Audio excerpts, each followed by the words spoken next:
Welcome back to this channel Amiko Academy. बघा आज आपल्याला शिकायचं आहे सायन्स पार्ट 1. ठीक आहे, त्याच्यामध्ये कोणता लेसन चालू होता आपला सायन्स मध्ये? फर्स्ट वाला चालू होता. ठीक आहे, ग्रॅव्हिटेशन. त्याच्यातलं मी तुम्हाला किती व्हिडिओ सांगितले? 2 व्हिडिओ मध्ये जवळपास मी एफ पर्यंत कन्सेप्ट क्लिअर केलेला आहे. ठीक आहे, म्हणजे जे 10th स्टँडर्डच्या रिलेटिव्ह जे तुम्हाला पॉइंट आहे ते शिकवतोय मी. ठीक आहे, त्याच्या बाहेरचं मी काही तुम्हाला एक्स्ट्रा शिकवणार नाहीये, कारण मला माहितीये एक्स्ट्रा जर घेतलं तर तुम्ही करणार नाहीये तेवढं. ठीक आहे, म्हणून जे काही 10th स्टँडर्डला जे मेन पॉइंट आहेत तेवढंच घेतोय मी. ओके, आणि हे सर्व ग्रॅव्हिटेशनचे जे पॉइंट कव्हर झालेत त्याच्यानंतर मी काय घेणार माहिती का? जे धड्याखालचे आहेत नाही का, जे धड्याखालचे तुम्हाला क्वेश्चन विचारलेत ते क्वेश्चनचे आन्सर पण मी तुम्हाला सांगणार. ठीक आहे, मी प्रत्येक लेसनचं तसंच करणार आहे आणि तुम्हाला न्यूमरिकल पण सॉल्व्ह करून देणार आहे. फक्त तुम्ही मला नाही का एवढं झाल्यावर मला सगळा अभ्यास सेंड करत राहा. ठीक आहे, जे रेग्युलर स्टडी करणार त्यांनाच मी हेल्प करणार. आणि काही जण आहेत की नाही का मला हे आन्सर सांगा ते आन्सर सांगा, त्यांना मी तसलं टाइम नाही का, त्यांना तसलं मी लक्ष पण देत नाही. मी तिथं जर मला अभ्यास कंटिन्यू दाखवत नसेल तर मी लक्ष पण देत नाही. मी पहिले विचारतो तुम्ही ऑनलाईन येता का? जर ऑनलाईन येत असेल लेक्चरला तरच मी दाखवतो, अदरवाईज येत नाही दाखवत मी. ठीक आहे, म्हणजे त्यांना सांगत नाही मी. ठीक आहे, म्हणून तुम्ही रेग्युलर 8 किंवा 7 वाजता लाईव्ह या. आणि आपले मॅथमॅटिकलचे पण व्हिडिओ कव्हर झालेले आहेत. ठीक आहे, मॅथ्स 1 मध्ये 3 लेसन कव्हर केलेले आहेत आणि मॅथ्स 2 मध्ये किती कव्हर केलेले? 2 लेसन. ठीक आहे, थोडे दिवस मॅथ्स थांबवतो, सायन्सला थोडं पुढे देतो. ठीक आहे, चला लक्ष द्या व्यवस्थित. बघा काय आहे आपला पॉइंट चालू आहे जी. ओके, सो मास. आता मास काय आहे, मास कन्सेप्ट काय आहे हे तुम्हाला माहिती पाहिजे. बघा मी पहिला पॉइंट वाचून दाखवतो, त्याच्यानंतर मी तुम्हाला सांगतो ऍक्च्युली काय आहे ते. ठीक आहे, सो बघा mass is the amount of matter present in the object. आता फॉर एक्झाम्पल मी एक ऑब्जेक्ट आहे. ठीक आहे, मग जेवढं पण माझा मास म्हणजे जेवढे पण जे पार्टिकल आहेत, बारीक पार्टिकल माझ्या अंगात, ते सगळ्यांचं ऍडिशन करून काय फॉर्म होतोय? दॅट इज मास. म्हणजेच काय? Mass is the amount of matter. जेवढे पण माझ्या अंगात जेवढे मॅटर आहेत ते काय आहे? The mass is the amount of matter present in the body. In the body बोला किंवा ऑब्जेक्ट बोला, ठीक आहे, काय फरक पडणार नाही. ओके, म्हणजे मास ऍक्च्युली काय आहे? Matter present in a object. म्हणजे टोटल जे काय बारीक पार्टिकल आहे, म्हणजे जेणेकरून त्याच्यावर कोणताच फोर्स ऍक्ट होत नाही. फॉर एक्झाम्पल एक ऑब्जेक्ट आहे. Okay, that is mass M आहे. सो मी प्रत्येक ऑब्जेक्टला वेट पण बोलू शकत होतो ना. मी प्रत्येक ऑब्जेक्टला मासच का बोलतोय? कारण मास म्हणजेच काय? म्हणजे ह्या ऑब्जेक्टवर कोणताच फोर्स ऍक्ट होत नाहीये. ठीक आहे, म्हणजे अशा सिच्युएशनला आपण काय बोलणार? फक्त मास बोलणार. ठीक आहे, मग मी इथं बोलला का ग्रॅव्हिटेशन फोर्स येतो इथं? आपला होतंय माहिती मला, पण मास काय ऍक्च्युली मास म्हणजे त्याच्यावर कोणताच फोर्स ऍक्ट होत नाहीये. ठीक आहे, म्हणजे टोटल जे काय मास आहे त्यालाच आपण बोलणार मास. ठीक आहे, म्हणजे टोटल जे काय मॅटर आहे त्याला आपण मास बोलणार. ठीक आहे, आणि प्रत्येक ऑब्जेक्टला वेट का नाही बोलत? वेट म्हणजे काय? ज्या ऑब्जेक्टवर ग्रॅव्हिटेशनल फोर्स अट्रॅक्ट होणार आहे, म्हणजे ग्रॅव्हिटेशनल फोर्स येणार आहे, त्यावेळेस आपण काय बोलणार? वेट बोलणार. पण आपला कन्सेप्ट चालू आहे फक्त मासचा. म्हणजे मास म्हणजे काय? त्याच्यावर कोणताच फोर्स ऍक्ट होत नाहीये. ठीक आहे, that time we can say mass. Okay, so पुढे बघा आता नेक्स्ट काय? Value of mass remains same everywhere. म्हणजे समजा आता मी इथं आहे, माझं जे काही मास आहे ते 65 समजा, फॉर एक्झाम्पल समजा. ठीक आहे, मग मी दुसऱ्या प्लॅनेटवर गेलो, मग माझं तिथं मास किती असेल? 65 असणार. ठीक आहे, समजा आता मी इथून डायरेक्ट ह्याला गेलो ऑस्ट्रेलियामध्ये, मग तिथं माझं मास किती असणार? तेवढंच असणार. ठीक आहे, मग इथं काय दिलंय तुम्हाला? Value of mass remains same everywhere. Okay, म्हणजे ऑब्जेक्ट कुठं पण जाऊ दे त्याचा मास सेमच असणार. ठीक आहे, so it does not change even when we go. It does not change म्हणजे तिची व्हॅल्यू चेंज होत नाहीये. कुठं? Even when we go to another planet. जरी मी दुसऱ्या प्लॅनेटवर गेलो तरी माझं मास तेच असणार आहे. ठीक आहे, मास हे वेगळं क्वांटिटी आहे आणि वेट हे वेगळं क्वांटिटी आहे, हे लक्षात राहू दे. मास म्हणजेच काय? म्हणजे त्याच्यावर कोणताच फोर्स ऍक्ट होत नाहीये. आणि वेट म्हणजे काय? त्याच्यावर फोर्स ऍक्ट होतोय, that is called as weight. आणि मास काय? Without force acting. ओके, हे लक्षात राहू दे. So mass is a scalar quantity. आता स्केलार क्वांटिटी काय असतं? स्केलार क्वांटिटी काय? म्हणजे त्याला डिरेक्शन पण नसते आणि नाही का, डिरेक्शन नसणार म्हणजे तिथं साइन कन्व्हेन्शन पण नसणार. ठीक आहे, म्हणजेच काय असणार, मास is a scalar quantity. Scalar quantity हे नीट समजून घ्या. हे स्केलर क्वांटिटी काय म्हणजे त्या ऑब्जेक्टला डिरेक्शन नसणार आहे. ठीक आहे, ज्यावेळेस वेट येणार त्यावेळेस ग्रॅव्हिटेशनल फोर्स डाऊनवर्ड असणार. मग त्यावेळेस आपल्याला काय कन्सिडर करावं लागतं, डिरेक्शन कन्सिडर करावं लागतं ज्यावेळेस वेट आपण करणार. ओके, वेट रीडिंग करताना. So mass is a scalar quantity. So SI unit of mass is काय असणार आहे, KG. So SI unit of mass काय असणार आहे, केजी. हे लक्षात राहू द्या, तुम्हाला एमसीक्यू ला विचारू शकतात. So mass is a dash quantity. Which quantity, that is scalar quantity. Okay, so now SI unit of mass is a dash, that is KG. Okay, kilogram. Okay, चला काढा स्क्रीनशॉट लवकर पटकन. नाउ नेक्स्ट कन्सेप्ट कोणता चालू आहे, H, weight वाला. ठीक आहे, सो वेट मध्ये बघा काय काय करायचं आहे. वेट म्हणजे काय ऍक्च्युली, वेट तुम्हाला आताच सांगितलं जस्ट. वेट कुणाला बोलणार, ज्यावेळेस त्याच्यावर त्या ऑब्जेक्टवर फोर्स ऍक्ट होणार आहे. सो कोणता फोर्स ऍक्ट होणार आहे, that is gravitational force. For example हे एक ऑब्जेक्ट आहे. ठीक आहे, सो त्याला मी असं सोडून दिलं, फोर्स मी रिलीज केला, त्यावेळेस कोणता फोर्स ऍक्ट होतोय, दॅट इज ग्रॅव्हिटेशनल फोर्स. ठीक आहे, म्हणजे ह्याचे जे काही वेट आहे, आता मी काय म्हटलं वेट. ओके, वेट का, कारण ग्रॅव्हिटेशनल फोर्स ऍक्ट होतो याच्यावर. सो डेफिनेशन बघा काय आहे. So weight of an object is the force. ठीक आहे, weight of an object is the force with which the earth attract the object. म्हणजे किती फोर्स ऍक्ट होणार आहे. समजा आता एखादा एक ऑब्जेक्ट आहे. ठीक आहे, सो त्याचं मास जे आहे एम आहे. ओके, मास बोललो मी, मास. सो एखाद्या ऑब्जेक्टचं मास आहे एम. सो ग्रॅव्हिटेशनल फोर्स किती ऍक्ट होतोय ह्या बॉडीवर, so that is mass into acceleration due to gravity. So that is G. बघा आता वेट आणि ह्या फोर्सचं काय रिलेशन आहे नीट समजून घ्या. बघा एखादा ऑब्जेक्ट आहे आणि बॉडी काय होते, खाली फ्री होते. ओके, म्हणजे फ्री फॉल होते. मग त्यावेळेस ह्या बॉडीवर किती फोर्स लागतोय, that is mass into gravitational force. So ह्या मासचं जी काही व्हॅल्यू आहे समजा 5 kg आहे. ठीक आहे, 5 kg आहे. ओके, आणि ग्रॅव्हिटेशनल फोर्स किती असतं, ग्रॅव्हिटेशनल फोर्स दॅट इज 9.8 असतं. ठीक आहे, gravitational force of the earth किती असतं, 9.8. ओके, सो 9.8 आपल्याला घ्यावं लागेल. सो मास किती आहे 5 इंटू ग्रॅव्हिटेशनल फोर्स किती आहे 9.8. सो हे मल्टिप्लाय करा. सो मल्टिप्लाय केल्यावर जे काही आन्सर येणार आहे ते काय असणार आहे, फोर्स असणार आहे. ठीक आहे, म्हणजे gravitational force that is gravitational force म्हणजेच काय, that is this one is weight. Okay, G काय व्हॅल्यू येणार आहे ते म्हणजेच वेट. ओके, समजलं का, म्हणजे एखादा ऑब्जेक्ट आहे त्याच्यावर फोर्स ऍक्ट होतोय, ते कोणता फोर्स आहे, ग्रॅव्हिटेशनल फोर्स, म्हणजेच काय असणार आहे तुमचा, दॅट इज वेट असणार आहे. ठीक आहे, weight of an object is the force, एक प्रकारचा फोर्स आहे with which the earth attract the object. Okay, easy आहे ते, तुम्हाला फक्त लर्न करायचं. मी तुम्हाला मासचे 4 पॉईंट दिलेत लिहून आणि वेटचे 4 पॉईंट लिहून दिलेत. जर तुम्हाला कम्पेअर करायचं नाही का, डिफरन्स बिटवीन आलं तर त्यावेळेस तुम्ही फर्स्ट वाला लिहा आणि हे सेकंड वाला लिहा. ठीक आहे, बाजूबाजूला लिहू शकता तुम्ही. Okay, so weight of an object changes from place to place. आता हे असं का होतं, समजा आता ही बॉडी इथं अर्थवर आहे, ह्याच्यावर फोर्स म्हणजे ह्याचा वेट इथं वेगळा आहे, डिफरंट आहे. आणि जर प्लॅनेटवर गेला, दुसऱ्या प्लॅनेटवर गेला त्यावेळेस त्याचा वेट डिफरंट आहे, पण मास सेम असणार. ओके, म्हणजे ह्याचा मास सेम असणार, पण वेट का डिफरंट असेल रे, काही रिझन आहे का. बघा, अर्थचं जे काय फोर्स ऑफ अट्रॅक्शन आहे ते 9.8 आहे, बरोबर. जर तुम्ही दुसऱ्या प्लॅनेटवर गेला मग त्याचं फोर्स ऑफ अट्रॅक्शन ते डिफरंट असू शकतं.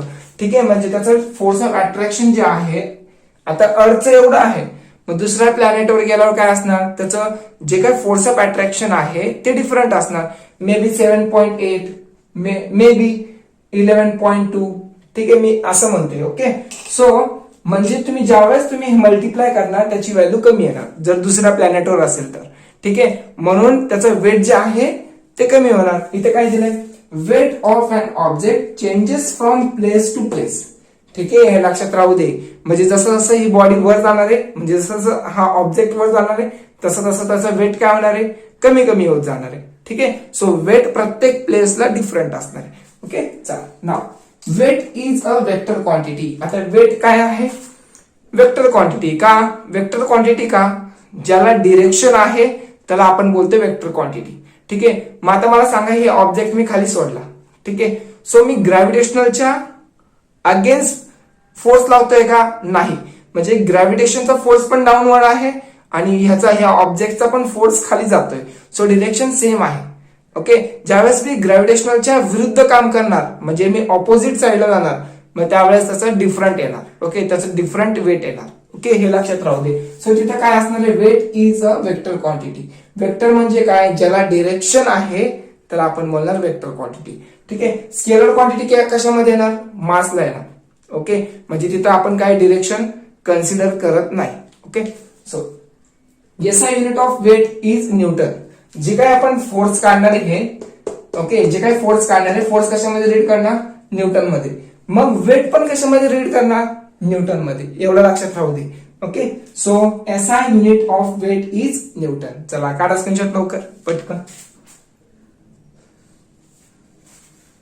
नेक्स्ट कन्सेप्ट दॅट इज काय आहे? Free fall. आता फ्री फॉल म्हणजे काय तुम्ही डायरेक्ट सांगू शकता. फ्री फॉल म्हणजे एखादी वस्तू जी आहे त्याला फ्री सोडलं आपण. ठीक आहे.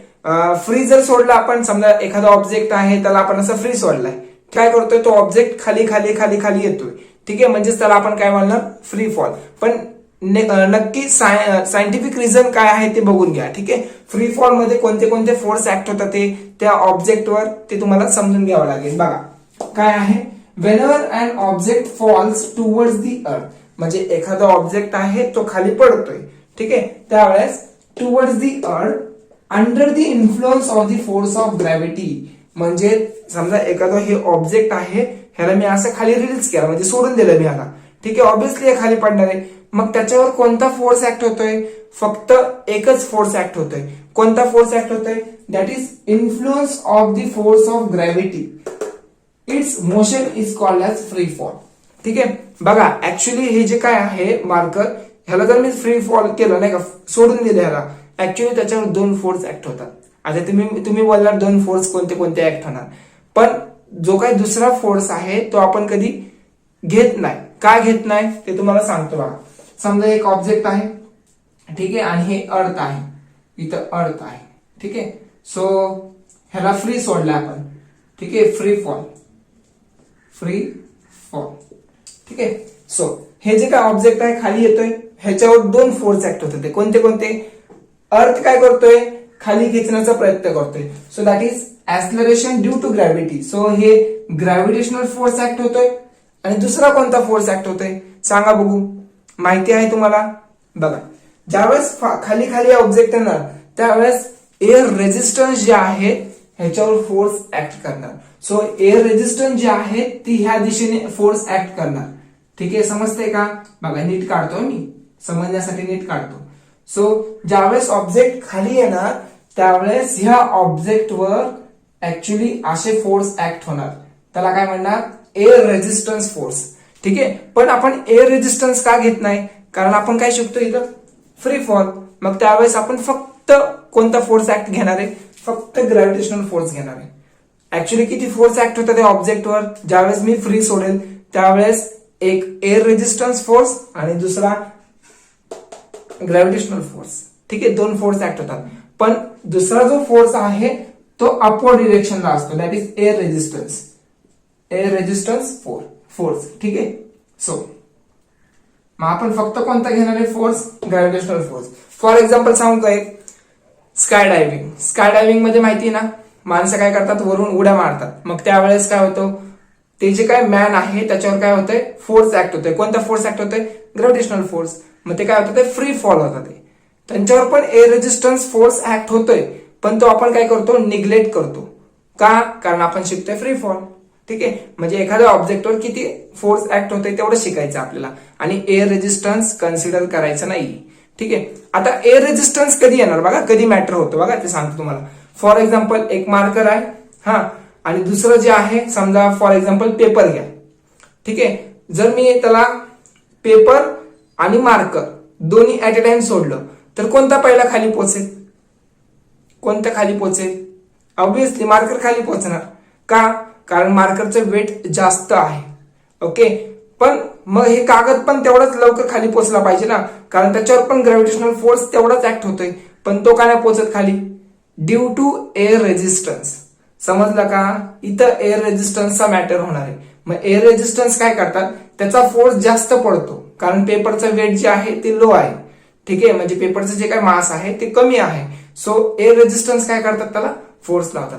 पण तरी ग्रॅव्हिटेशनल फोर्स मुळे तो खाली येतोय. ठीक आहे, पण जर हेच कंडिशन जर मी व्हॅक्यूम मध्ये केलं, बघा नीट लक्ष द्या, हेच जर मी कंडिशन व्हॅक्यूम मध्ये केलं, व्हॅक्यूम मध्ये म्हणजे काय, म्हणजे तिथं कोणताच फोर्स ऍक्ट होणार नाहीये, म्हणजे तिथं एअर नसणार. ठीक आहे, त्याला म्हणतो आपण व्हॅक्यूम. ठीक आहे, सो व्हॅक्यूम मध्ये जर असेल म्हणजे एअर आपण काढून टाकली, मग त्यावेळेस आपण हे एक्सपेरिमेंट केला. कोणता, समजा मार्कर आहे आणि एक पेपर आहे, मग आपण फ्री सोडून दिलं त्याला, मग ऍट अ टाइम दोन्ही खाली पडणार. ठीक आहे, मग त्यावेळेस एअर रेझिस्टन्स कुणालाच डिस्टर्ब करणार नाहीये, म्हणून ते दोन्ही काय होणार आहे, सेम ऍट अ टाइम पडणार. तिथं पण काय असतं, फ्री फॉल असतं. समजते का? म्हणजे it does not depend on the mass. समजते का? हे जे काय मास आहे त्याच्यावर डिपेंड होणार नाहीये. कशावर डिपेंड आहे, म्हणजे अर्थ जेवढं ग्रॅव्हिटेशनल फोर्स लावणार तेवढे, म्हणजे दोन्ही ऑब्जेक्ट खाली ऍट अ टाइम पडणार, एवढं लक्षात राहू दे तुमच्या. ठीक आहे, सो आता इथं the 3 equation of the motion for freely falling object. म्हणजे एखादा ऑब्जेक्ट आहे त्याच्यावर कोणते कोणते इक्वेशन येणार आहे, काय काय आहे बघा. v इक्वल टू जीटी हे तुम्हाला काढावं लागेल. व्हेलॉसिटी काढायचं असेल तर जीटीचा फॉर्म्युला यूज करावा लागेल. आणि हे जे काय कन्सेप्ट आहे तुम्हाला डीप मध्ये न्यूमेरिकल मध्ये सांगतो. ठीक आहे, so v equal to GT. So S, v म्हणजे काय, व्हेलॉसिटी, g म्हणजे काय, ग्रॅव्हिटेशनल फोर्स, आणि t म्हणजे काय, टाइम. ठीक आहे, सो डिस्प्लेसमेंट म्हणजे डिस्टन्स. ठीक आहे, s म्हणजे काय, distance. Okay, s equal to half GT square. s equal to half GT square हे लर्न करायचं आहे. Okay, so v square, so that is v square equal to 2gs. आता हे कुठून आलंय ते तुम्हाला सांगतो. हे इस्केप वेलॉसिटी आहे. ओके, कोणती वेलॉसिटी, इस्केप. ते कन्सेप्ट पुढे आहे अजून. ओके, हे तिन्ही तुम्हाला इक्वेशन लक्षात ठेवायचे आहे. ठीक आहे, चला काढा स्क्रीनशॉट लवकर. चला, नाव next concept that is gravitational potential energy. आता पोटेन्शियल एनर्जी म्हणजे काय ते नीट समजून घ्या. ठीक आहे, पोटेन्शियल एनर्जी म्हणजे काय, फॉर एक्झाम्पल तुम्हाला सांगतो की नाही का, समजा स्प्रिंग आहे माझ्याकडे. ठीक आहे, स्प्रिंग जे आहे त्याला मी समजा दोन्ही साईडनं फोर्स लावला. ओके, स्प्रिंग काय होणार आहे, मग कॉम्प्रेस होणार आहे. बरोबर ना? जर एखादा स्प्रिंग असेल त्याला मी कॉम्प्रेस करतोय म्हणजे त्याच्यावर फोर्स लावतोय, मग त्यावेळेस स्प्रिंग काय होणार, कॉम्प्रेस होणार. ठीक आहे, म्हणजेच काय, जी काय आपण फोर्स लावतोय तो ऑब्जेक्ट काय करणार, एनर्जी काय करणार, स्टोअर करणार. म्हणजे this energy is called as potential energy. ठीक आहे, आपण जे काय फोर्स लावणार आहे ते स्प्रिंग काय होणार आहे, कॉम्प्रेस होणार. मग कॉम्प्रेस झाली म्हणजेच काय, एनर्जी स्टोअर केली. कोणती एनर्जी स्टोअर केली आहे, दॅट इज पोटेन्शियल एनर्जी. ठीक आहे, एवढं लक्षात ठेवा. पण आपल्याला काय शिकायचंय, that is gravitational potential energy. म्हणजे काय, एखादा ऑब्जेक्ट आहे त्याचा फोर्स कोणत्या डिरेक्शनला असणार आहे, टुवर्ड्स दी अर्थ. म्हणजे त्यावेळेस पण त्या ऑब्जेक्टवर कोणता फोर्सेस असणार आहेत, कोणती एनर्जी असणार आहे, त्यावेळेस at rest position that is gravitational potential energy असणार आहे. ठीक आहे, प्रत्येक ऑब्जेक्टला पोटेन्शियल एनर्जी असते. ठीक आहे, जर आपण वन बाय वन सांगतो. ठीक आहे, सो त्याचा मास आहे m. ओके, सो हे जे काय मास आहे, समजा आपण ह्याला पुश केलं, समजा ह्याला आपण समजा फोर्स लावला. ठीक आहे, मग हा ऑब्जेक्ट कुठे येऊन थांबणार आहे, समजा इथे येऊन थांबला ऑब्जेक्ट. हा ऑब्जेक्ट इथे येऊन थांबला. स्टार्टिंगला काय होतं, पोटेन्शियल एनर्जी होतं. ठीक आहे, स्टार्टिंगला जे आहे ते पोटेन्शियल एनर्जी. आणि पोटेन्शियल एनर्जीला जर समजा एखाद्या ऑब्जेक्टला मी फोर्स लावला, त्यावेळेस ते काय होणार आहे, पुढे पुढे जाणार आहे. त्यावेळेस त्याची वेलॉसिटी इन्क्रीज होणार. वेलॉसिटी जर इन्क्रीज होत असेल म्हणजेच potential energy can be converted into kinetic energy. ठीक आहे, हे लक्षात राहू दे. म्हणजे पोटेन्शियल एनर्जीचं कन्वर्ट कशामध्ये करता येतं आपल्याला, कायनेटिक एनर्जी मध्ये. ठीक आहे, सो एवढं कन्सेप्ट आहे. पण actually potential energy, gravitational potential energy म्हणजे काय, डेफिनेशन सांगतो. काय आहे बघा, the energy store in an object. The energy store in an object म्हणजे आता जे सांगितलं तुम्हाला, फोर्सेस लावलेत, मग ती एनर्जी काय करतोय, स्टोअर करतोय. So that is called as object because of its position. Because of its position is called as potential energy. ठीक आहे, जे काय एक्सटर्नल फोर्स लावणार आहे ते जे काय फोर्स आहे ती जे काय ऑब्जेक्ट आहे ते एनर्जी स्टोअर करणार आहे. So this is called as potential energy. ठीक आहे. मग आता काही कंडिशन आहे. ठीक आहे. जर ऑब्जेक्ट ऍट सर्टन हाईटला असेल तर त्याच्यावर किती पोटेन्शियल एनर्जी असणार आहे. समजा ऑब्जेक्ट माझा अर्थवर आहे, सरफेसवर आहे, मग त्यावेळेस त्यावेळेस पोटेन्शियल एनर्जी किती असणार आहे ते फाइंड आउट करावं लागेल. जर समजा एखादा ऑब्जेक्ट इन्फिनिटी डिस्टन्सवर आहे, मग त्यावेळेस पोटेन्शियल एनर्जी किती असणार आहे ते फाइंड आउट करावं लागेल. ठीक आहे. चला वन बाय वन सांगतो काय काय आहे. बघा, हे तर झालं. हे तुम्हाला डेफिनेशन लर्न करायची. पुढं फॉर्म्युला काय आहे पोटेन्शियल एनर्जीचा. PE equal to potential energy equal to mgh. मग आता हा फॉर्म्युला कधी यूज करणार बघा सांगतो तुम्हाला. समजा हे अर्थ आहे. ठीक आहे. समजा इथे व्यवस्थित काढतो, इथं अर्थ आहे. ठीक आहे. हे काय आहे अर्थ. ठीक आहे. समजा ऑब्जेक्ट आहे इथं ऍट सर्टन हाईट h. नीट समजून घ्या कन्सेप्ट नीट समजलं पाहिजे. Certain height h. ठीक आहे. हा ऑब्जेक्ट आहे आणि ह्या ऑब्जेक्टचं मास आहे m. ठीक आहे. सो m आणि हाईट किती h. सो हे काय जे काय ऑब्जेक्ट आहे त्याच्यावर कोणता तरी फोर्स ऍक्ट होणार आहे. कोणता फोर्स ऍक्ट होणार आहे. That is gravitational force act होणार आहे. सो इथे जे काय ऑब्जेक्ट असेल मग त्याचं पोटेन्शियल एनर्जी काय असणार. त्याचं पोटेन्शियल एनर्जी काय असेल. एखादा ऑब्जेक्ट आहे, समजा हे ऑब्जेक्ट आहे, अर्थ खाली आहे आणि एवढ्या हाईटीवर हे ऑब्जेक्ट आहे. ठीक आहे. ह्याची हाईट जी आहे अर्थ पासून, ठीक आहे, त्याची हाईट किती आहे h आहे. सो मी इथं लिहिला h. ठीक आहे. काय लिहिलं तर h. ठीक आहे. आणि ह्या ऑब्जेक्टचं मास किती आहे दॅट इज m. ठीक आहे. आणि जे काय फोर्स ऍक्ट होणार आहे डाऊनवर्ड त्यावेळेस ग्रॅव्हिटेशनल फोर्स येणार that is g. Okay. So that is all जे काय प्रोडक्ट आहेत म्हणजे mass into g into h म्हणजे टोटल कॉम्बिनेशन म्हणजेच काय असणार आहे पोटेन्शियल एनर्जी. ठीक आहे. पण ऑब्जेक्ट कुठं पाहिजे ऍट सर्टन हाईटला पाहिजे. ठीक आहे. म्हणजे अर्थच्या थोडं वर तरी पाहिजे. ओके. सो त्याचा फॉर्म्युला आहे ना potential energy equal to mass into gravitational force into height. Okay. So mgh. एवढं लक्षात ठेवा. पोटेन्शियल एनर्जीचा फॉर्म्युला आहे mgh. ठीक आहे. नाव नेक्स्ट. आता नेक्स्ट कंडिशन काय असणार आहे बघा नीट समजून घ्या. सो एवढं सांगा मला की नाही का जर समजा ऑब्जेक्ट खाली आहे, सरफेसवर आहे. कुठं आहे सरफेसवर आहे. मग त्यावेळेस पोटेन्शियल एनर्जी किती असेल सांगू शकता का तुम्ही. समजा आता हे एखादं ऑब्जेक्ट आहे. ठीक आहे. अर्थच्या सरफेसवर आहे. फॉर्म्युला काय तो mgh. ठीक आहे. मग सरफेसवर जे आहे पोटेन्शियल एनर्जी तिथं झिरो येणार आहे. का झिरो येणार आहे कारण सरफेसवर बघा हे सरफेस आहे, हे अर्थ सरफेस आहे. ठीक आहे. सो सरफेस पासून तिथपर्यंत डिस्टन्स किती आहे 0. म्हणजे ऑब्जेक्टला काय हाईट आहे का. जर मी एखादा ऑब्जेक्ट सरफेसवरच ठेवलंय अर्थच्या सरफेसवर मग त्याची काय हाईट आहे का. हाईट काहीच नाहीये. सो हाईट किती आहे 0. हाईट 0 आहे. सो म्हणजे पोटेन्शियल एनर्जी किती येणार 0 इंटू दिस टर्म 0. सो पोटेन्शियल एनर्जी किती येणार 0 येणार. कुठं ऍट सरफेस. ठीक आहे. हे एक पॉइंट तुम्ही लिहू शकता. कोणता पॉइंट लिहिणार. सो तुम्ही पॉइंट एक ऍड करू शकता. पॉइंट नंबर 3 वाला ऍड करा. Potential energy at surface is 0. ठीक आहे. थर्ड पॉइंट मी इथं नाही लिहिला पण तुम्ही लिहा. काय लिहिणार थर्ड पॉइंट पोटेन्शियल एनर्जी किंवा लास्टला लिहायचं असेल तर लास्टला लिहू शकता. ठीक आहे. Potential energy at surface is 0. ठीक आहे. एवढं लिहा. ओके. नाव नेक्स्ट पॉइंट नीट समजून घ्या. आता हे एक कंडिशन झालं. हे एक कंडिशन सांगितलं. इथं पोटेन्शियल एनर्जी किती असतं 0 असतं. इथं किती असणार आहे दॅट इज mgh. ठीक आहे. आता नेक्स्ट कंडिशन काय बघा. So for an object at infinite distance. समजा एक ऑब्जेक्ट आहे आणि इन्फायनाइट डिस्टन्सवर आहे. ठीक आहे. एखादा ऑब्जेक्ट आहे आणि डिस्टन्स किती आहे इन्फायनाइट म्हणजे त्या अर्थच्या पण बाहेर खूप लांब आहे. म्हणजे याचा आपण डिस्टन्स रीड करू शकणार नाही. ठीक आहे. सो ऑब्जेक्ट कुठं आहे इन्फायनाइट डिस्टन्स. मग मला सांगा मग ह्याची जी काय हाईट आहे ते खूप जास्त असणार. खूप जास्त. मग तुम्ही असं सांगू शकता का पोटेन्शियल एनर्जी पण जास्त असणार नाही. हाईट जास्त असल्यामुळे पोटेन्शियल एनर्जी थोडी जास्त असणार आहे असं नसतं. मग त्याच्यावर काय मॅटर होणार बघा. मॅटर काय आहे. So gravitational force.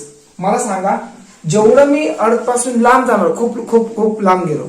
ठीक आहे, खूप लांब गेलो, मग त्यावेळेस मला अर्थ जे आहे ते मला अर्थकडे खेचणार का, मला खेचणार का ते नाही. म्हणजे ग्रॅव्हिटेशनल फोर्स काय होणार तिथं, म्हणजे ऍट इन्फिनिटी पर्यंत अर्थचं जे काही ग्रॅव्हिटेशनल फोर्स आहे ते 0 होणार. काय होणार, म्हणजे ग्रॅव्हिटेशनल फोर्स तिथे किती असणार इन्फिनिटी डिस्टन्सवर. सो व्हिडिओ स्टॉप झाला होता, परत एकदा बघा चौथा पॉईंट काय आहे. आता फोर्थ पॉईंट काय, when an object is at height h. आता नीट कन्सेप्ट समजून घ्या. Is at height h from the surface of the earth, its potential एनर्जीचा फॉर्म्युला काय असेल. समजा आता आपण काय काय घेतलं होतं, इथं एक ऑब्जेक्ट घेतला होता बरोबर, ऍट सर्टन हाईटला घेतला होता. सो त्यावेळेस पोटेन्शियल एनर्जी किती होतं, mgh होतं. पण जर ऑब्जेक्ट ह्या इन्फिनिटी पासून आणि या हाईट पासून, ठीक आहे, मिडलला असेल, समजा इथं मिडलला असेल, ओके, समजा इथं मिडल, ह्या दोघांच्या मध्ये ऑब्जेक्ट असेल कुठं, या हाईट पासून थोडं जरासा वर हाईटवर, ओके, अजून थोडी हाईट मी इन्क्रीज केलं, ओके, आणि इन्फिनिटी पासून थोडं मी कमी केलं. सो थोडं ह्यांच्या दोघांच्या मध्ये मी ऑब्जेक्ट ठेवला, त्यावेळेस पोटेन्शियल एनर्जी काय असणार, त्यावेळेस पोटेन्शियल एनर्जी जी आहे, त्यावेळेस पोटेन्शियल एनर्जी लेस दॅन 0 असणार आहे. समजते का. त्यावेळेस सायंटिस्ट लोक काय म्हणतात, ज्यावेळेस ऑब्जेक्ट इन्फिनिटी आणि ह्या हाईटच्या थोडं वर असेल, मग त्यावेळेस पोटेन्शियल एनर्जी त्या ऑब्जेक्टवर लेस दॅन 0 असणार. लेस दॅन 0 म्हणजे काय, नेगेटिव्ह व्हॅल्यू. लेस दॅन 0 म्हणजे काय, नेगेटिव्ह व्हॅल्यू. मग इथं काय काय येणार बघा. So potential energy equal to formula काय येणार, निगेटिव्ह. निगेटिव्ह का, कारण पोटेन्शियल एनर्जी जी काय आहे ती लेस दॅन 0 आहे. लेस दॅन 0 म्हणजे काय, दॅट इज नेगेटिव्ह व्हॅल्यू येणार. So negative of this formula. Formula बघा काय. सो समजून घ्या, जी म्हणजे काय, युनिव्हर्सल ग्रॅव्हिटेशनल कॉन्स्टंट. हा फॉर्म्युला तुम्ही बघितलाय, ठीक आहे. आणि एम म्हणजे काय, मास ऑफ दी अर्थ. एम म्हणजे काय, मास ऑफ दी अर्थ, ठीक आहे. आणि एम म्हणजे काय, एम म्हणजे ह्या ऑब्जेक्टचा मास. सो ह्या ऑब्जेक्टचा मास, ठीक आहे. So upon R plus H, म्हणजे हे डिस्टन्स अर्थ पासून distance, so that is radius R. सो ह्याचं जे काय रेडियस आहे ते आर असणार आहे, ठीक आहे. आर प्लस इथून ते इथपर्यंत बघा, इथून ते इथपर्यंत, आणि प्लस ह्याची हाईट. सो ह्याची हाईट, कोणाची हाईट, ह्याची, इथून तिथपर्यंत हाईट. सो पोटेन्शियल एनर्जी काय असणार आहे, सो लेस दॅन 0 असणार आहे, ओके. सो त्यावेळेस येणार potential energy equal to minus G M M upon R plus H. हा फॉर्म्युला तुम्ही लक्षात ठेवा, ठीक आहे. आणि तुम्हाला थर्ड पॉइंट काय सांगितलं होता, potential energy at surface of the earth is 0. हे लक्षात राहू दे, कारण तिथं हाईट 0 असणार. सो पोटेन्शियल एनर्जी पण 0 असणार, ठीक आहे. सो हे थर्ड पॉइंट सांगितला. फोर्थ पॉइंट ही लिहा आणि फिफ्थ पॉइंट ही लिहा, ठीक आहे. व्यवस्थित लिहा, कारण मला सगळ्यांचं नाही का, ज्यांचं मला हँडरायटिंग आवडेल त्यांचंच मी तुम्हाला नाही का डिस्क्रिप्शन मध्ये PDF टाकणार आहे, अदरवाइज नाही.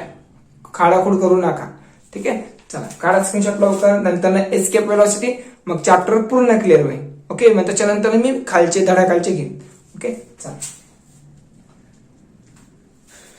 चला ग्रॅव्हिटेशनल फोर्सचा last concept, that is escape velocity. Escape velocity झाल्यानंतर मी तुम्हाला धड्याखालचे सगळे जे काही क्वेश्चन आहेत त्याचे मी आन्सर सांगेल, लिहून देईन तुम्हाला, ठीक आहे. आणि पॉइंट वाईज तुम्हाला एक्सप्लेन करेन. आता काय, जर तुम्ही स्टार्टिंग पासून बघितलं असेल ना, तर तुम्हाला जे काय आन्सर आहेत ते पण तुम्हाला इझीच जाणार आहे, ठीक आहे. चला स्टार्ट करतो. काय आहे इथं, सो इस्केप वेलोसिटी. आता इस्केप वेलोसिटी म्हणजे काय नीट समजून घ्या.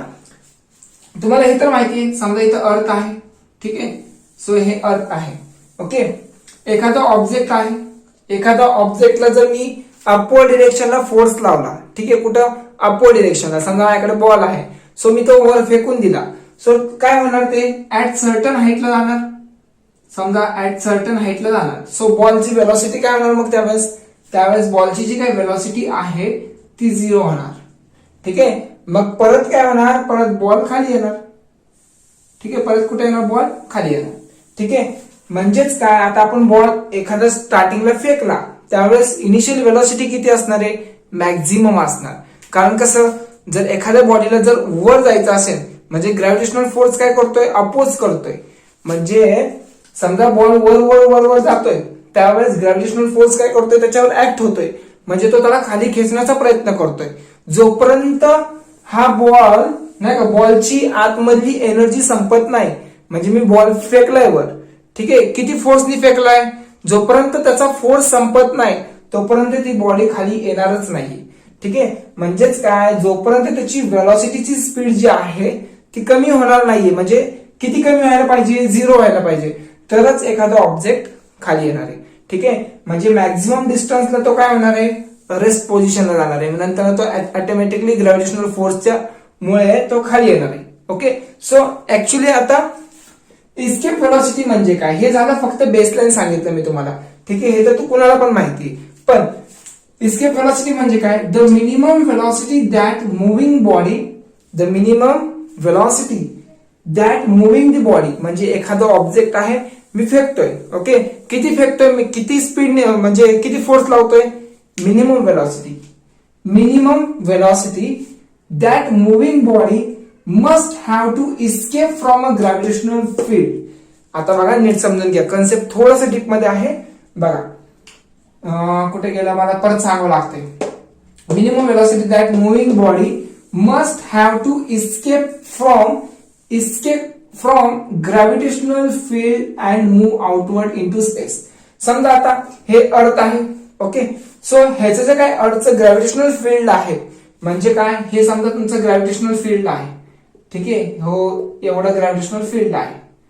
ठीक आहे, हे ग्रॅव्हिटेशनल फील्ड आहे. ओके, सो एखादा ऑब्जेक्ट आहे, आता मी फेकून, तर मी जर फोर्स लावला ऑब्जेक्ट वर फेकला, तर ह्या एवढं तर लांब नाही जाणार, म्हणजे जेणेकरून माझा ऑब्जेक्ट खालीच येणार नाही. एवढं मी ताकद लावू शकतो का, नाही लावणार.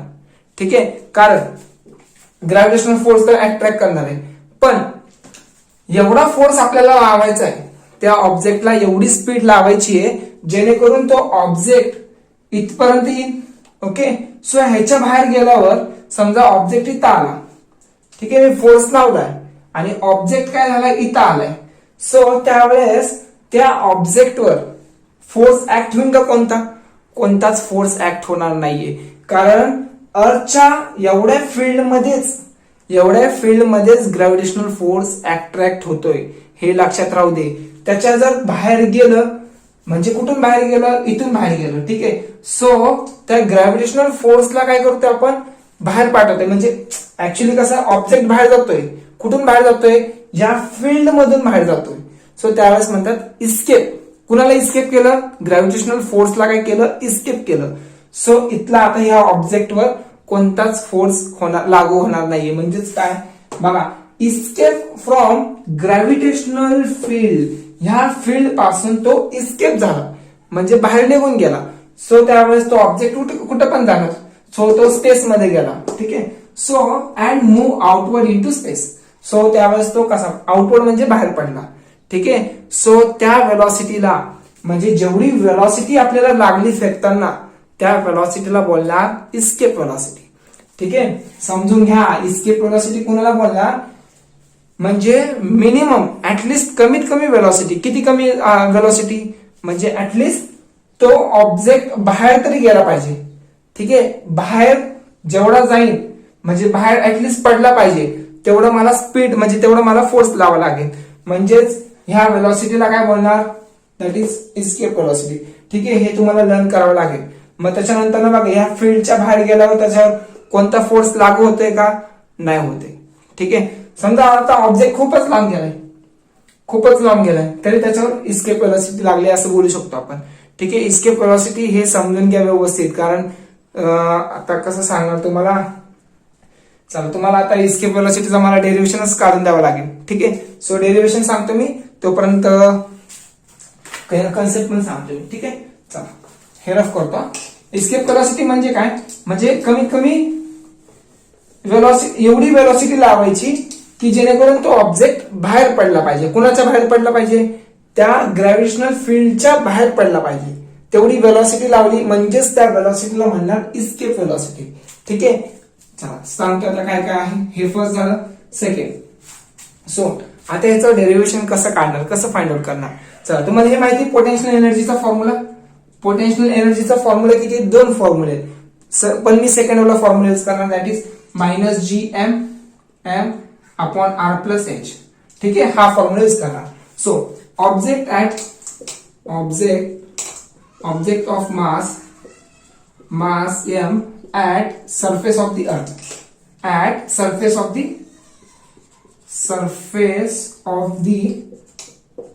earth. ठीक आहे. जर ऑब्जेक्ट सरफेसवर असेल मग त्यावेळेस पोटेन्शियल एनर्जी किती असणार. चला ह्या फॉर्म्युल्यावरून काढू शकता. आता सांगितलं होतं तुम्हाला माहिती आहे सरफेसवर पोटेन्शियल एनर्जी किती असते, 0 असते. पण मी फॉर्म्युला आता हा यूज करतोय. सो त्यावेळेस बघा पोटेन्शियल एनर्जी काय असणार.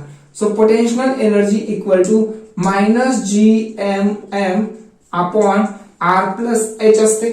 बरोबर. एखादा ऑब्जेक्ट आहे पण मी सरफेसवर ठेवलाय. सो पोटेन्शियल एनर्जी ऍट सरफेसवर किती असते, 0. पण मी हा फॉर्म्युला यूज करतोय. हा थोडी केला मी यूज, mgh थोडी केला यूज, हा फॉर्म्युला यूज करतोय. सो दॅट टाइम हाईट किती, डिस्टन्स किती त्याचं, सरफेसवरच आहे. हाईट आहे का काय, नाहीये. सो हाईट काय ना, हाईट येणार नाही. सो फक्त आर येणार. ठीक आहे. एवढं लक्षात ठेवा. Potential energy equal to -gmm upon r, कारण मी तो वाला फॉर्म्युला यूज केलाय. ठीक आहे. सो आता पोटेन्शियल एनर्जी काढली. आता कायनेटिक एनर्जी. ठीक आहे. Kinetic energy. सो एखादी बॉडी आहे. ठीक आहे. मी ह्याला फोर्स लावला. So potential energy can be converted into kinetic energy. So हे जे काय आहे, सो हा ऑब्जेक्ट इथे येऊन थांबला. सो काय, चला व्हिडिओ स्टॉप झाला होता. बघा सांगतो काय काय का. ठीक आहे. पोटेन्शियल एनर्जीचा फॉर्म्युला हा येणार. बघा r+h असतो. पण h ऍट सरफेसवर काय असतो, सरफेसवर हाईट किती असते, r+h. सरफेसवर हाईट असते 0. सो r येणार फक्त, +0 दॅट इज r राहणार. ठीक आहे. सो कायनेटिक एनर्जी काय असणार, कायनेटिक एनर्जी म्हणजे काय असणार, एखादं ऑब्जेक्ट आहे, ते ऑब्जेक्ट काय करतोय आपण त्याला फोर्स लावतोय. सो त्या ऑब्जेक्ट काय होतोय, मूव्ह होतोय. सो त्याची त्या ऑब्जेक्टची स्पीड काय होती, इन्क्रीज होती. सो दॅट टाइम त्याचा फॉर्म्युला येणार हाफ एम व्ही स्क्वेअर असणार आहे. नाव next total energy. Total energy म्हणजेच कसं काढणार, potential energy plus kinetic energy. ठीक आहे. टोटल एनर्जी काढत असेल तर potential energy plus kinetic energy, that is potential एनर्जीचा फॉर्म्युला बघा काय आहे, that is -gmm upon r येणार. ठीक आहे. Plus kinetic energy as it is लिहिलं. ठीक आहे. चला काढा, स्क्रीनशॉट काढा. रफ करतो पटकन, पटापटा काढा लवकर. रफ केलं. सो हे काय होतं, object of a mass at surface of the earth. ठीक आहे. सो हे लक्षात राहू द्या, एनर्जी लक्षात राहू दे. काय एनर्जी आहे, -gmm upon r plus half M V square. Equation number 1. ठीक आहे. ह्याला इक्वेशन नंबर 1 द्या. सो नाव नेक्स्ट. आणि ह्याची एनर्जी E1 ना. चला आता बघा पुढे काय काय आहे. थोडंसं राहिले, लेसन संपणार पूर्ण. ठीक आहे. सो नाव द ऑब्जेक्ट, सेकंड आता the object at infinity. So आता जर ऑब्जेक्ट इन्फिनिटीला असेल, समजा इथं अर्थ आहे, सो ऑब्जेक्ट इन्फिनिटीला आहे, मग त्यावेळेस पोटेन्शियल एनर्जी काय असणार आहे, त्यावेळेस पोटेन्शियल एनर्जी असणार आहे 0. आणि ऑब्जेक्ट कुठं आहे, ऍट इन्फिनिटीला. मग फॉर्म्युला काय ना, so potential energy equal to -gmm upon r+h. So height किती आहे, height at certain infinity. So इथे मी लिहिणार infinity. So infinity plus r. आता जर इन्फिनिटी मध्ये जर मी व्हॅल्यू ऍड करत असेल तर माझी व्हॅल्यू अजून इन्क्रीज होणार. बरोबर ना. जर व्हॅल्यू खूप मोठी आहे त्याच्यामध्ये मी अजून ऍड करतोय, सो अजून माझी व्हॅल्यू वाढणार. सो मग काय होणार, परत infinity plus r that is infinity येणार. ठीक आहे. सो ऍज पर मॅथमॅटिकल रूल, बघा मॅथमॅटिक रूल काय सांगतो, जर न्यूमरेटर अपॉन जर इन्फिनिटी असेल तर त्याची व्हॅल्यू येते 0. ठीक आहे. पोटेन्शियल एनर्जी किती येणार, 0 येणार. हे लक्षात राहू दे. बघा पोटेन्शियल एनर्जी इक्वल टू 0 असतं. सो आता कायनेटिक एनर्जी काढूया. Kinetic energy. So kinetic energy, आता ऑब्जेक्ट स्पेस मध्ये आहे. ऑब्जेक्ट कुठे आहे, इन्फिनिटी म्हणजे स्पेस मध्ये. मग त्यावेळेस ऑब्जेक्ट जो आहे तो मूव्ह होणार आहे का, म्हणजे इकडे तिकडे हालचाल करणार आहे का, नाही करणार, कारण ऑब्जेक्ट स्पेस मध्ये आहे, एकाच ठिकाणी आहे. मग कायनेटिक एनर्जी केव्हा प्रोड्यूस होते रे, ज्यावेळेस ऑब्जेक्ट मूव्ह होत असेल त्यावेळेसच कायनेटिक एनर्जी जनरेट होते. हे लक्षात राहू दे. समजा एक ऑब्जेक्ट आहे, मी याला फोर्स लावतोय, हा ऑब्जेक्ट मूव्ह होतोय त्यावेळेसच वेलॉसिटी इंक्रीज होते. पण ऑब्जेक्ट ऍट रेस्ट आहे, ऑब्जेक्ट काय आहे, एका जागी थांबलेला आहे, मग वेलॉसिटी जास्त आहे का त्याची? नाही, वेलॉसिटी 0 आहे. मग आपला फॉर्म्युला काय तो हाफ एम व्ही स्क्वेअर येतो. जर वेलॉसिटी जर 0 असेल तर ही पूर्ण टर्म 0 येणार, सो कायनेटिक एनर्जी ऑल्सो 0 येणार. ठीक आहे, सो हे असं असतं, kinetic energy also at infinity is 0. ठीक आहे, सो टोटल एनर्जी कसं काढणार? Total energy that is E2 कसं काढणार? Potential energy plus kinetic energy. So किती येणार मग E2 ची value? That is potential energy 0 plus 0 that is 0. ठीक आहे, E2 ची व्हॅल्यू आहे. सो आता as per theory of law of conservation, law of conservation काय होणार बघा, आपल्याला फक्त इस्केप वेलोसिटी काढायचं बाकी काय नाही. So as per theory of law of conservation. So law of conservation of mass काय तो formula? That is E1 equal to E2. नीट समजून घ्या. आता ऑब्जेक्ट इथं आहे, एनर्जी त्याची पण तेवढीच असणार जेवढी स्पेस मध्ये आहे, पण त्यावेळेस काही कंडिशन मुळे तिथं व्हॅल्यू पोटेन्शियल एनर्जी 0 असते, काही कंडिशन मुळे. पण इथं जर अर्थवर असेल तर काही कंडिशन मुळे त्याची पोटेन्शियल एनर्जी जास्त असते आणि इन्फिनिटीला काय असते, डिफरंट असते. पण ह्या दोघांना आपल्याला काय करावं लागेल, इक्वल घ्यावं लागेल. So E1 equal to E2. So काय येणार मग त्यावेळेस E1 ची व्हॅल्यू काय होती आपण काढली होती फ्रॉम इक्वेशन 1 वरून, हे 2 आहे. So that is minus GM upon R plus काय होता half mv square equal to E2 ची व्हॅल्यू किती आहे 0. सो मी इथे लिहिणार 0. ठीक आहे, सो आता ही टर्म मायनस मध्ये तिकडे गेला प्लस होणार. So half mv square equal to GM upon R. ठीक आहे, सो हे 2 डिवाइड आहे तिकडे गेला multiply. So v square equal to 2GM upon, so m multiply आहे तिकडे गेला divide. So RM. Okay, m get cancel. So v square equal to under root मध्ये, सॉरी अंडर रूट नाही ना, फक्त हे स्क्वेअर आहे ना इथं. So 2GM upon R. ठीक आहे, मग टेकिंग स्क्वेअर रूट करा. ठीक आहे, चला काढा स्क्रीनशॉट काढा लवकर, पुढे सांगतो काय आहे. ओके, चला आता नेक्स्ट बघा काय आहे इथं v स्क्वेअर. आता टेकिंग स्क्वेअर रूट करा. Taking square root on both side. So taking square root केला का स्क्वेअर आणि स्क्वेअर रूट निघून जाणार. सो राहिलं काय मग v equal to under root मध्ये येणार, अंडर रूट मध्ये 2GM अपॉन R. ठीक आहे, मग आता नीट कन्सेप्ट बघा काय सांगतो मी तुम्हाला. आता मी काय करतो, ह्या कन्सेप्टला मल्टिप्लाय बाय R करतो आणि डिवाइड बाय R करतो. ठीक आहे, काय केलं, वर R ने मल्टिप्लाय केलं आणि खाली R ने डिवाइड केलं. सो मी त्या इक्वेशनला मी बॅलन्स केलं. ठीक आहे, मग आता नीट बघा इथं काय होणार, रूट मध्ये येणार 2GM okay upon R square आणि इंटू R. ठीक आहे, सो मला सांगा ही जी काय व्हॅल्यू आहे बघा, ही व्हॅल्यू, सो ही जी काय व्हॅल्यू आहे GM अपॉन R स्क्वेअर, हा कोणाचा फॉर्म्युला आहे? जी चा फॉर्म्युला काय आहे, GM अपॉन R स्क्वेअर. बरोबर ना, small g acceleration due to ग्रॅव्हिटीचा फॉर्म्युला काय आहे, GM upon R square. So GM upon R स्क्वेअरच्या जागी मी काय लिहिणार, दॅट इज g लिहिणार. ठीक आहे, सो मी ह्याच्या जागी g लिहिणार. So v equal to under root मध्ये 2GR. ठीक आहे, हे रफ करतो आता. बघा हे व्यवस्थित करा, इस्केप वेलोसिटी तुम्हाला विचारायचे चान्सेस जास्त आहेत. सो डेरिव्हेशन पण करता यायला पाहिजे. हे जे आपण सॉल्व्ह करतोय त्याला म्हणतात डेरिव्हेशन. ठीक आहे, सो आता तुम्हाला माहिती हे काय असतं, 2 इंटू ग्रॅव्हिटेशनल फोर्स किती असतो रे अर्थचा, 9.8 बरोबर, इंटू रेडियस काय असते, रेडियस ऑफ दी अर्थ हे पण कॉन्स्टंट असते. आज समजा आज 6.4 आहे असं समजा, मग उद्या चेंज होणार आहे का, रेडियस चेंज होणार आहे का अर्थची, नाही होणार, सेम तीच राहणार. सो काय ना रेडियस किती येणार, दॅट इज 6.4 इंटू 10⁶ असतं. हे लक्षात राहू दे. रेडियस ऑफ दी अर्थ किती आहे, 6.4 इंटू 10⁶. हे तुम्हाला MCQ ला विचारू शकतात. What is the radius of the earth, that is 6.4 into 10⁶. ठीक आहे, सो हे जे तुम्ही कॅल्क्युलेशन करणार त्याची जी काय व्हॅल्यू येणार v equal to 11.2 kilometre per second square second. Okay, so escape velocity आपण काढली. So that is escape velocity. ठीक आहे. सो मला प्रत्येक ऑब्जेक्टची प्रत्येक सेकंदाला एवढं स्पीड पाहिजे तरच माझा ऑब्जेक्ट इस्केप होणार आहे. कुठून?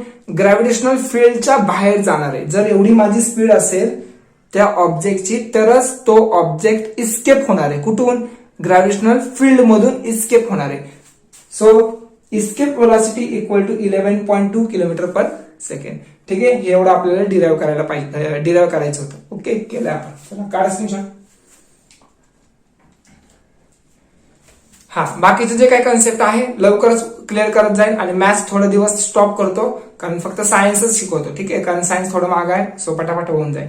ओके, तोपर्यंत बाय बाय आणि अभ्यास सगळ्यांनी दाखवा. ओके.